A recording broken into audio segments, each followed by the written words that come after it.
Hey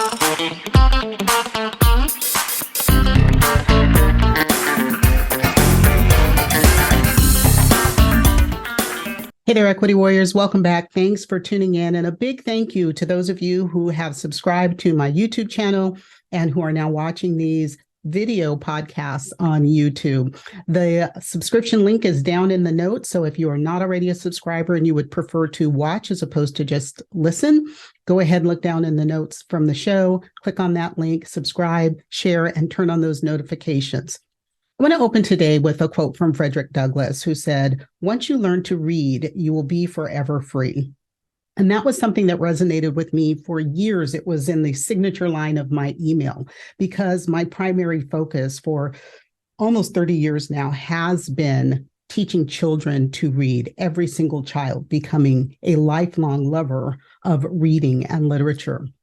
When I think about that quote, he said that at a time when enslaved peoples were forbidden to learn to read, to know how to read, or even to possess a book. Why didn't they want us to know how to read?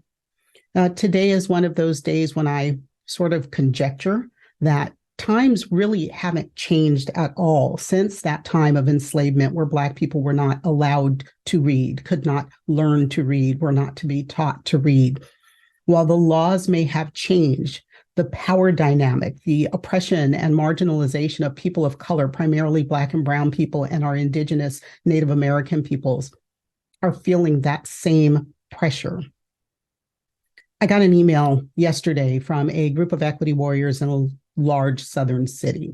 These are regular community people who have been fighting for literacy in their community for more than 20 years. Now, this is a community, just to get a sense of it, it is 67% white, 22% Black, 6% Latinx, and about 3% Asian. This group has come together from or been created out of a variety of groups. It's a city where they have a vision, these people, of a city of justice, where its systems assure, so educational systems, make sure that all people are treated fairly. It is a broad coalition. I looked them up, I do my homework. So I looked them up. They are both Black and white. They are truly focused on equity for all the children in their communities. And they sent me evidence. Now, I always tell you, all reach out to me, ask me your questions, tell me what's going on, and I'll do what I can. They sent evidence. They sent me news articles going back more than 20 years ago. They sent me op-eds. They sent me a history of their work going back in that community for decades. Now, my conversation with them continues, and I am personally providing them with all the support they can use in their battle, because their battle is my battle. So this episode is not so much for them. They're getting what they need. This episode is for you equity warriors out there who may have similar struggles. So I have to start this story, and this is sort of how they came about knowing who I am. And it's my story of the journey I took in education when I was first confronted with a classroom of sixth graders who, for the most part, could not read. And I came upon, not by happenstance, but was directed towards a solution to that problem. And it was something that we adopted. And it worked. It worked for all of my kids. All of my sixth graders were then leaving my class literate. They could read, they could write, they could think critically about what they read, and they were able to use their skills in literacy to learn more about the world that they lived in, to engage in their content area instruction in science and social sciences, and to think critically about what it was they were reading. Isn't that our job as educators?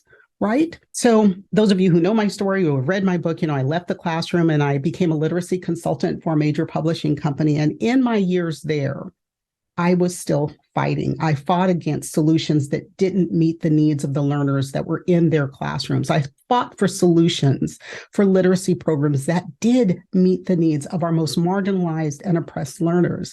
I fought against fads and trends that were not good for kids. I fought against things that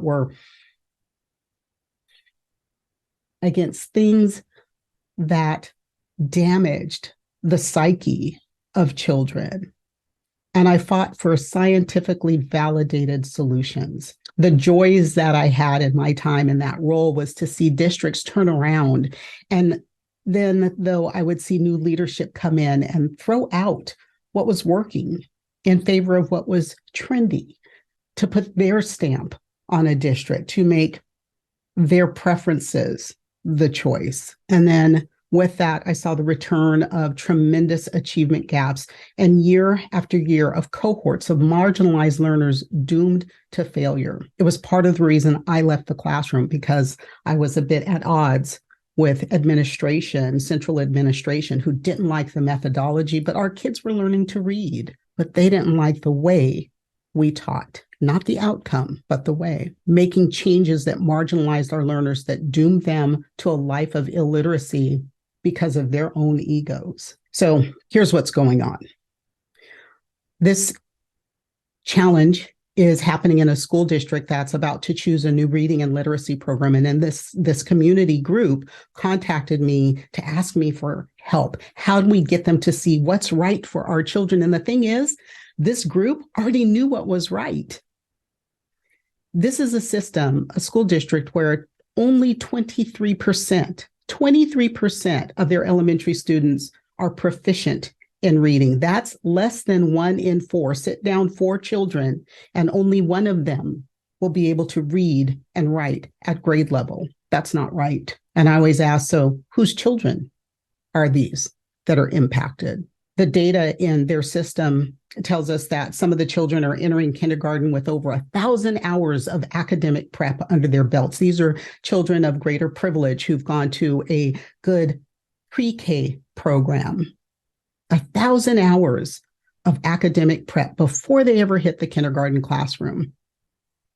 But our marginalized learners are coming into kindergarten with less than 10 hours of prep. You see that provision gap is not a gap, but a chasm, and it's there before they ever enter the public schoolhouse doors. Now, the district, I'm told, is leaning towards a program, and I checked it out for myself, that has absolutely no scientific evidence. It has no evidence of effectiveness for children of color. It has no evidence of effectiveness for children who are classified as Title I, children who are of low financial wealth. And it has no evidence of effectiveness for children who are below proficient. Again, 77% of the elementary children in this district, there is no evidence that the solution that they're looking at is going to work. Think about that. What if this were, I don't know, a drug? Would you use a drug that had no evidence of treating the illness that you took your child to the doctor to have treated? I wouldn't. But worse than that, worse than this potential choice, having no evidence of effectiveness, they are actively fighting against a proven, not they, the group that contacted me, but others in the system are fighting against a proven solution that previously worked to bring their lowest performers to proficient years ago. The same thing I used in my classroom. And that's how they knew that I knew that they were on the right track. What they want is an ELA program that has more than 50 years of scientific evidence of proof, like penicillin, that every child will learn to read. I know that to be true because it worked in my classroom. And in the hundreds of thousands of classrooms, the hundreds of schools and systems that I worked with in my 16 years in that role as a literacy consultant. What they want is a program that's proven to boost students' proficiency across all measures. Isn't that what we all want for our children? For them to be proficient in decoding and comprehension and fluency, to boost their self-esteem, something that's shown to reduce referrals to special education. I can say for a fact, not just from the research, but my own eyes as a consultant, I saw students reclassified from special ed to general ed. And since we know that in many large districts, the percentage of students referred to special ed is somewhere between what I've seen typically in the systems that I've worked with, 13 to 20% of children referred to special education. But the rate of true cognitive impairment is only 2.5%. Only 2.5% of our children have a true cognitive impairment. But we're referring 13% and up to special education, not because there's something wrong with the children, but because there's something wrong with the choices that we have made about teaching them how to read, write, think, and calculate. I saw students in my work that were on the autism spectrum, students who are classified as nonverbal. I saw them develop and use oral language appropriately. And if you've ever worked with children along the spectrum, you know that is a big thing. I've seen them learn to read with fluency and automaticity. I've used this program in trainings and working with schools for the deaf, in teaching deaf children how to read, how to hear sounds and produce sounds to read orally, even though they don't have hearing. This is a program that's proven effective in reducing discipline problems. I saw it in my own classroom. And if you don't think there's a correlation between reading ability and discipline, there is. And there's tons of evidence to that effect. As a classroom teacher, when I use these reading programs, as a consultant, when I use these reading programs, I saw behavior shift in the classroom. And you know why? Because children love to be in the classroom when they're learning to read, when they can read, so that when they raise their hand or they don't raise their hand and you call on them, they can produce what's on the page. There are so many stories that come to my mind. There are children whose faces I can see light up in my classroom from, oh gosh, more than 25 years ago. Children who were thrilled that for the first time in their lives, they could look at the social studies book and read what was on the page, to have strategies to use when they came across a word that they didn't know how to produce. I had one student, and I'm not going to call his name. I call him DJ when I tell his story. And he was a challenged child behaviorally, some behavioral issues historically, but he learned to read in my classroom. And one day, when he was about to be suspended, and I may have told this story before, I tell it a lot. He was about to be suspended because he hit someone. And sitting in the office, I looked at him and I said, why? You were doing so well. And he didn't have an answer for that. But what he did ask was if while he was suspended, he could still come to school for reading class. He still wanted to come to school because he had learned to read. This was a 6th grader who was finally connecting to what was being taught in the classroom. That's the type of program we're looking at, that people are actively fighting against implementing. I know as a consultant, when I supervised implementations, it was always my joy to come back after teachers had gotten going and the kids were getting the hang of it. And I remember this one young man in a middle school in Hayward, California. And he had been a bit of a challenge when I was there modeling lessons before. He was challenging me at every turn. And when I came back a few months later, oh, and by the way, this child, he was a 7th grader who was reading at about a 1st grade level at the beginning of the year. So imagine his frustration in the rest of his classrooms. When I came back after they'd gotten going, and he was reading aloud, and, you can see I'm smiling now. It always just brings a smile to my face when I see children have made this breakthrough in their ability to learn how to read, to look at things on a page and be able to turn that print into words that come out of their mouths. And he looked at me and he said, "I'm pretty good now, huh?" And he was. And that's what we want for all our children. If I go back to this district has huge disproportionality in their suspensions and expulsions. The district is 67% white, 22% Black. Okay. Keep those numbers in your head. White children only make up 20% of suspensions, 20%, but the district is 67% white. I bet you can guess the second number. Black children make up 68% of suspensions, while they are only 22% of student enrollment. That is statistically improbable were it not for other actions taking place in the classrooms. That type of upside down correlation means that implicit bias is hard at work in those classrooms. It means that we are not teaching, or they are not teaching those Black children how to read, write, think, and be engaged in instruction. But what if those Black kids, those 12,220 suspensions last year, yes, I looked up the number, 12,220 Black kids suspended, not kids suspended, but Black children's suspensions last school year, had an equitable opportunity to learn to read, to write, to think, to calculate, to learn problem solving in science and history, all history, because they can read. You see, if we cater to those that have privilege, to the privileged few, you actively do harm to the vast majority of your learners. And clearly the privileged few are those who are entering kindergarten with 1,000+ hours of academic instruction. The privileged few are the ones whose parents will take them to Kumon and to Sylvan, who take them on vacations where they are engaged with culture, who take trips to the museum, to the library, who have homes filled with books and literature. We cater to them. We are harming the vast majority of our learners. When educators refuse to acknowledge and act on the science, well, in the first place, they're not educators, but people employed in our school systems, when they refuse to acknowledge and act on the science, they do harm. And we have to ask why. For what reason? Because they don't care? Because it's popular or easy for them to do something different, to do something that doesn't work for the vast majority of children?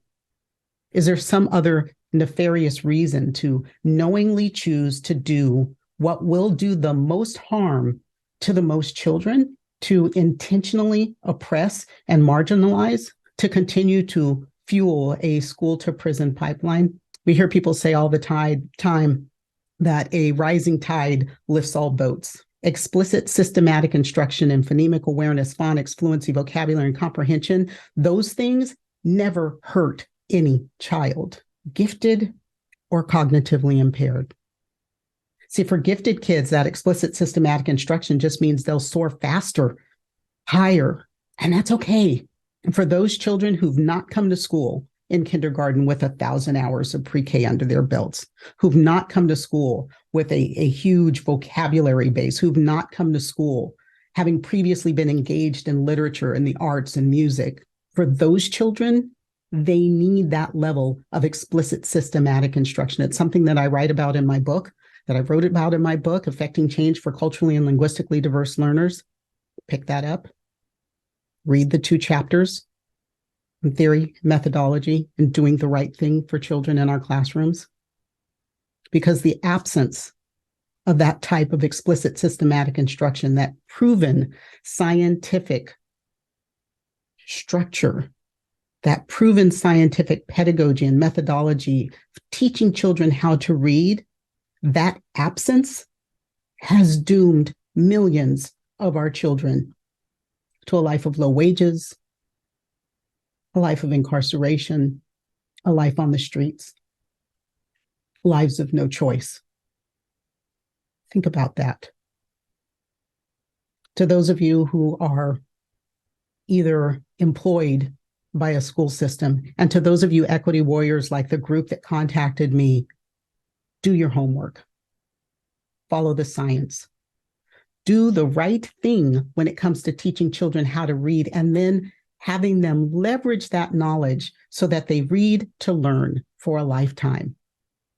Do the right thing right. Implement as designed with fidelity, because when we do that, we support each child's freedom to become whomever they wish to become. And then join me again next week. Connect with me on social using those links down below. Send me your questions, your topics, your requests. Thank you for those who are sending them. And of course, I will answer those. And when I can't, I'm bringing you experts to help address those topics.